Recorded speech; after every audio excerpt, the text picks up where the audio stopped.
Morning, church. It's really great to be here, and I'm looking forward to spending time together.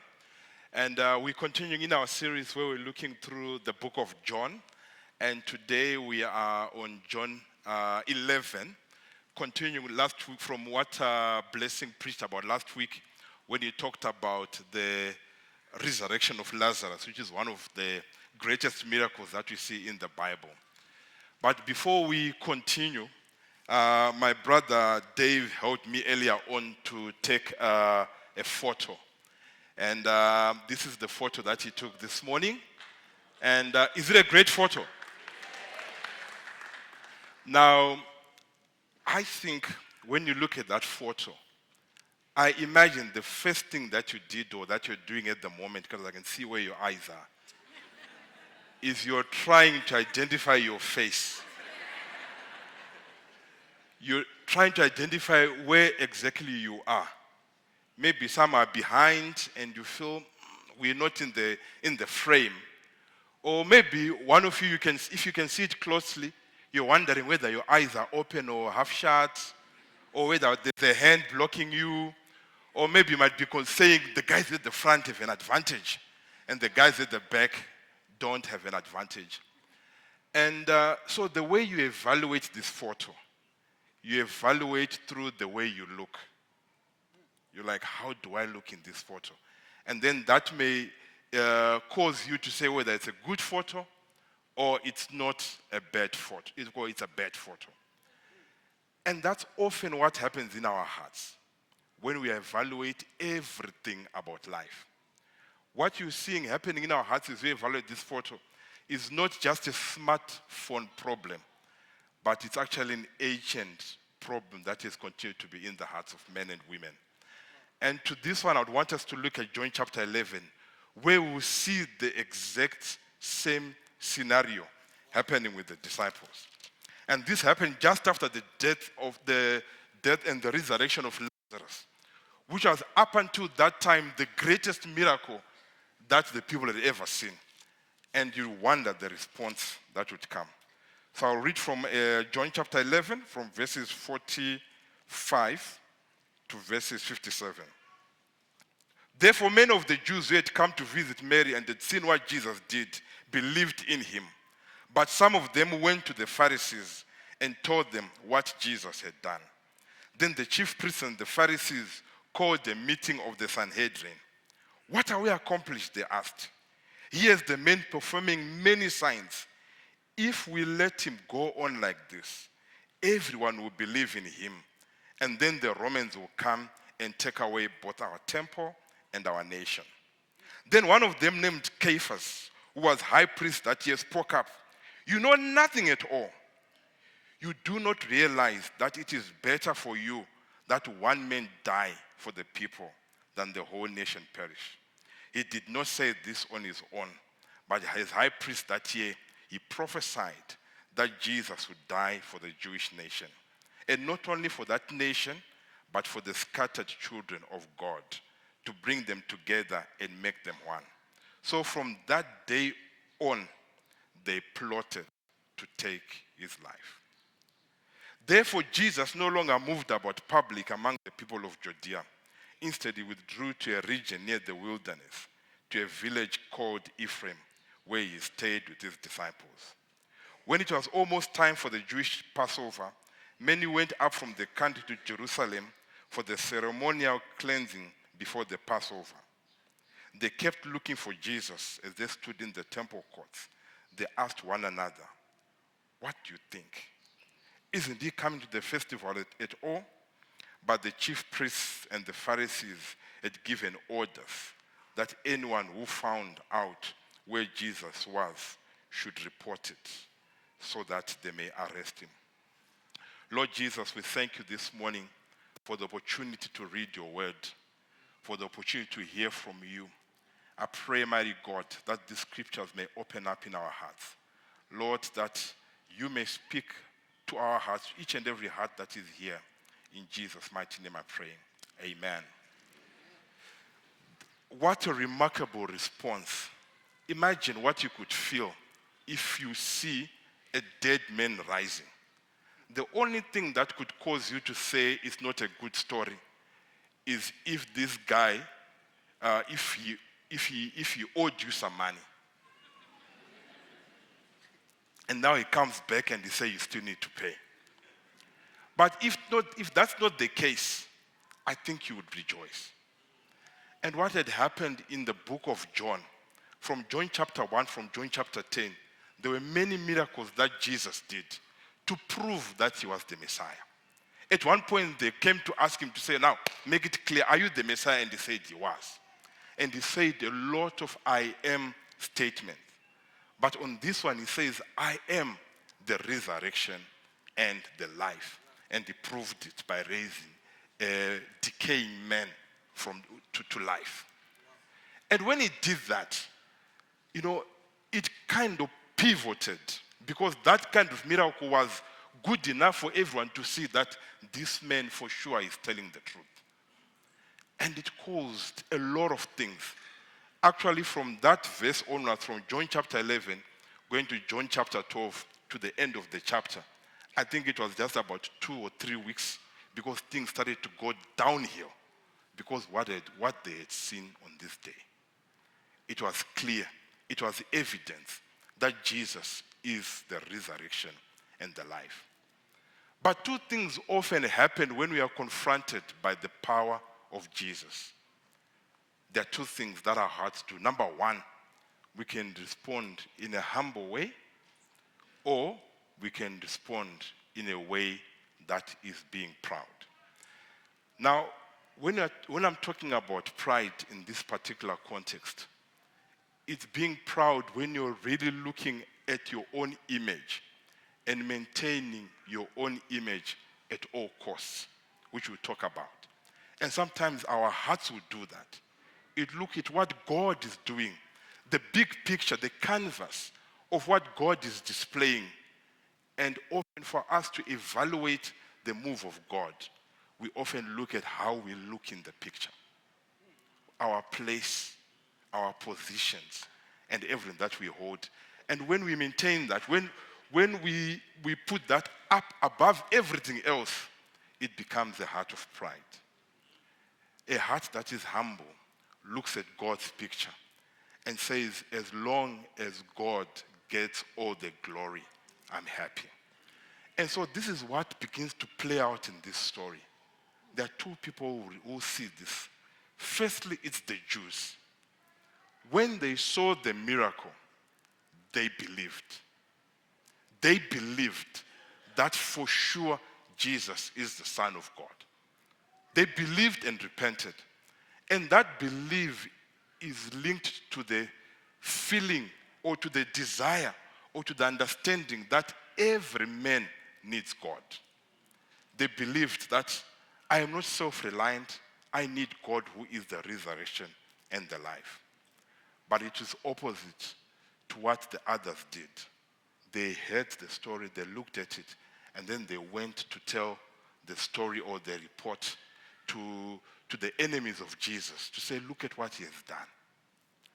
They saw the fact that there was a miracle that happened, but they denied it, which is the first thing that pride does. Pride denies Jesus. It lifts self up. It says, I can do it on my own.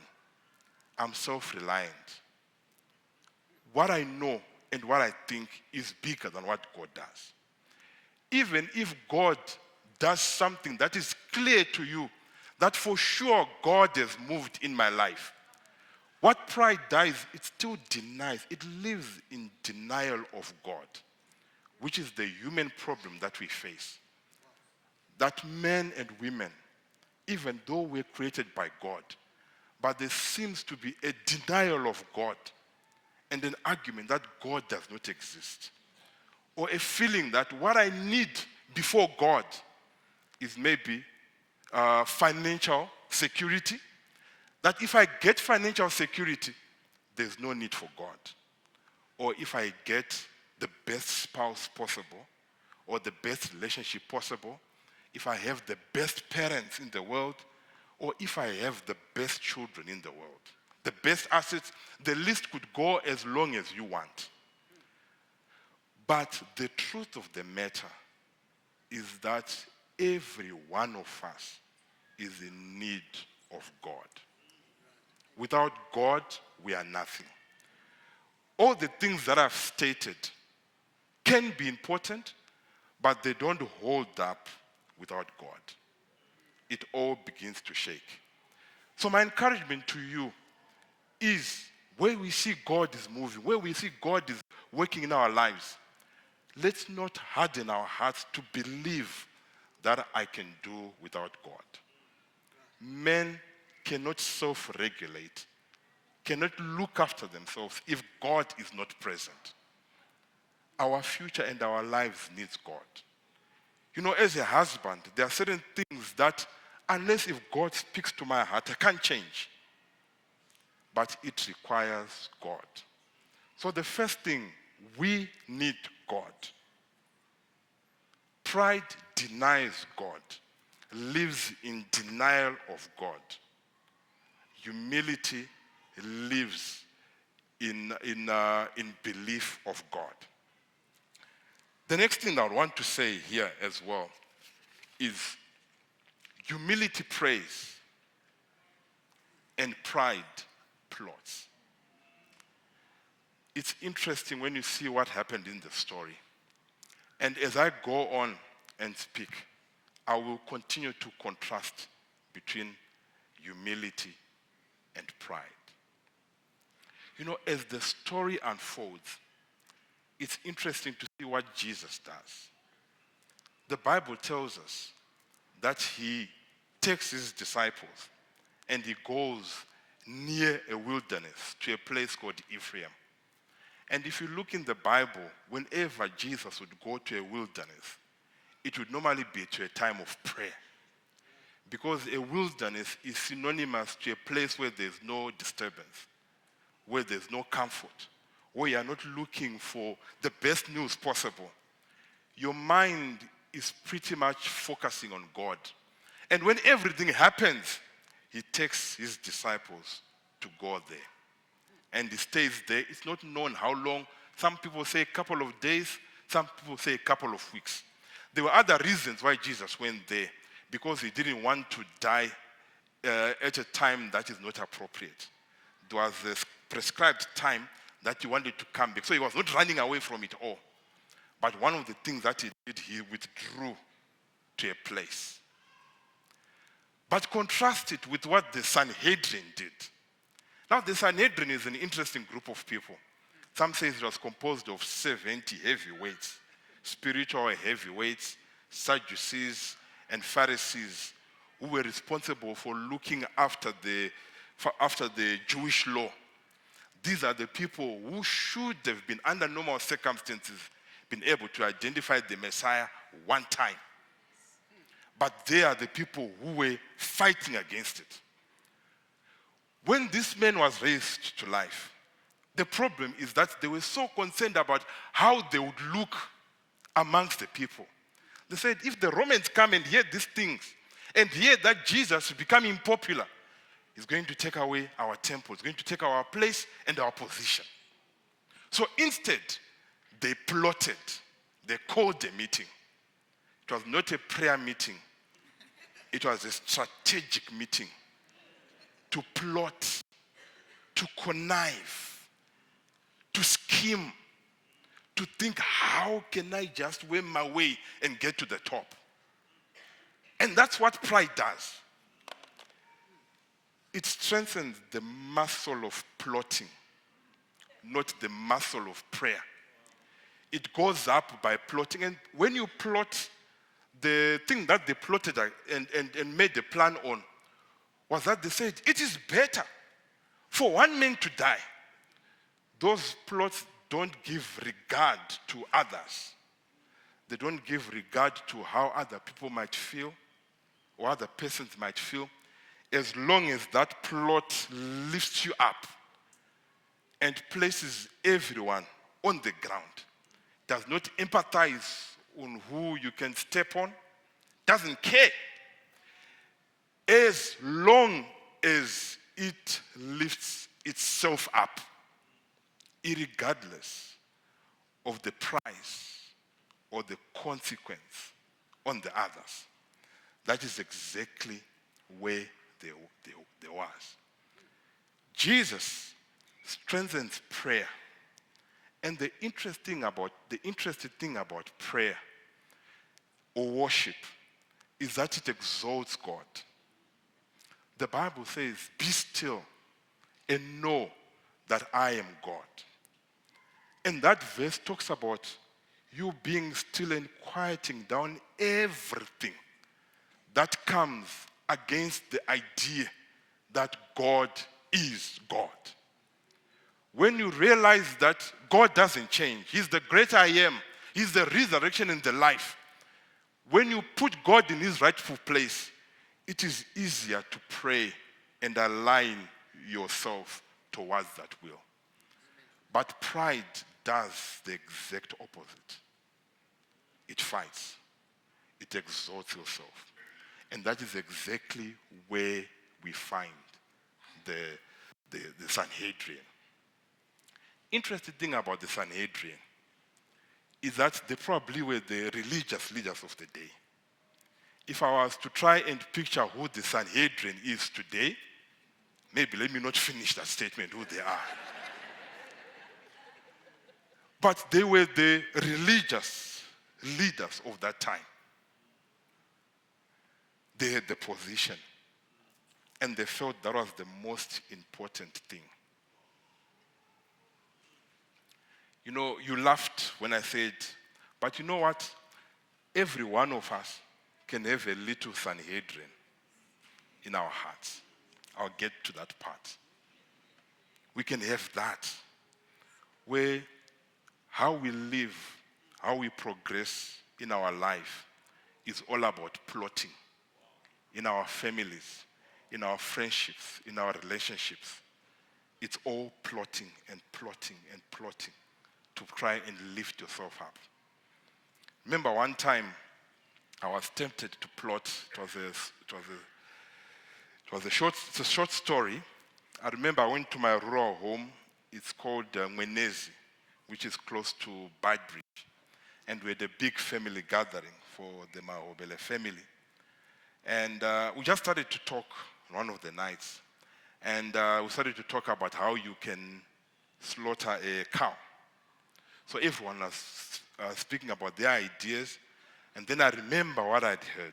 Remember that if you were slaughtering a cow, if you want the cow to die painlessly, you just look for a small knife, you hit the cow somewhere here, and then it goes. So I shared it, and I said, no, you need to be careful. You're looking for certain nerves. And I was quite knowledgeable about what we were saying. The next day, unbeknown to me, there was a plan to slaughter a cow. But I wasn't sure. So there was a bit of events happening. And then someone called me. They said, someone is looking after you behind one of the huts there. I go to that behind the huts, and I see this big cow tied like this. And older, elderly men, people with white beards, people who have lived longer, seated, holding their sticks, and saying, we are waiting for you. Do the deed. We heard that you are the expert from Harare. Who can do it? For me to begin to say, this is theoretical, what I was saying, I started to plot in my mind. Say, but this cow, is the knife sharp? They said, look, we can even fix it for you. The cow was big horns. I looked at it.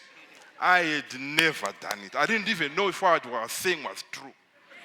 I just heard it. And I can't remember how I got out of it. But one of the guys who was there realized what was happening. And just said, young man, okay, chill. Next time when the elders are speaking, you, and he finished the job. I would have made my life easier if I was just truthful, even before. I would have made my life easier if I didn't have to have a life whereby I wanted people to think I am better than what I am. You know, the stress and all of these things associated by trying to elevate yourself. They schemed, these guys, called a meeting. They could have just prayed because actually something good was about to happen. But they chose to scheme. They chose to do different things. And so, and lastly, my time is almost up. And lastly, the third thing that we'll probably see between humility and pride is that humility yields and wins. Pride fights and loses. You know, as the story goes on, what we see is that the plot of the Sanhedrin was to see Jesus dying on the cross. Caiaphas says it, but when he says it, it comes from a heart of scheming and plotting. It's not coming from a positive place, but it's coming from him believing that if we do this, we are going to win. Now, if you continue with the history of the church, you would know that in AD 70, the temple was destroyed. Everything that they were holding dear became destroyed. But if you look at the story of Jesus, he went to the cross and he died. And then he rose again. And today Jesus sits at the right hand of the Father. He sits in glory. The way of pride, the way of plotting, the way of exalting yourself often feels like it's the way out. But this morning, I want to release someone from that, to say you don't have to. The way of humility wins.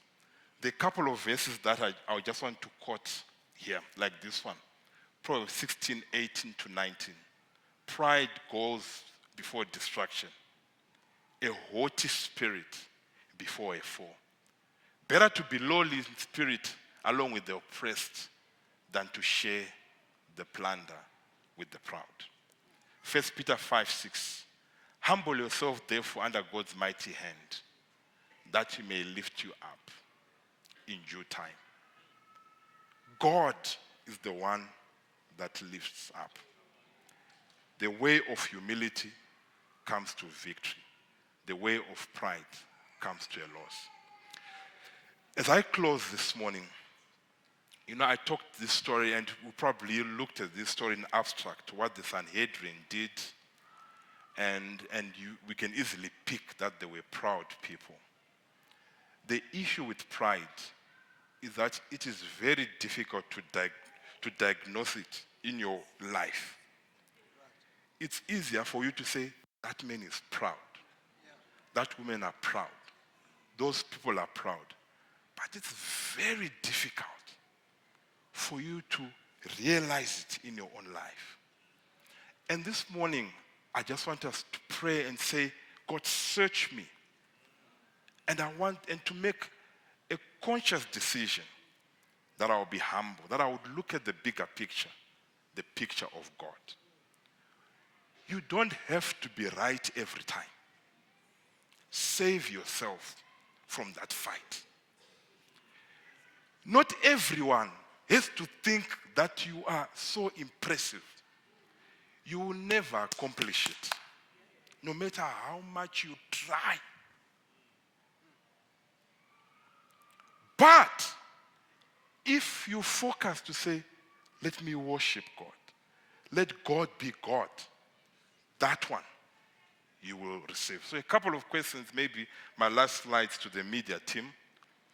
Where are we denying Christ instead of believing? You can examine your hearts on that. Where are we plotting instead of praying? And lastly, what are we fighting? Where are we fighting instead of yielding? If you remember the picture that I showed you at the beginning, I want you to think about that picture again. You know, that picture was taken and it is as it is. It's not going to change unless if Dave comes and takes another photo. But you know, that's not your life. There is a picture that God is painting.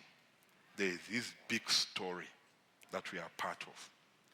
And in that place, we can change our view. We can say, as long as God gets the glory, I am fine. Thank you so much. God bless.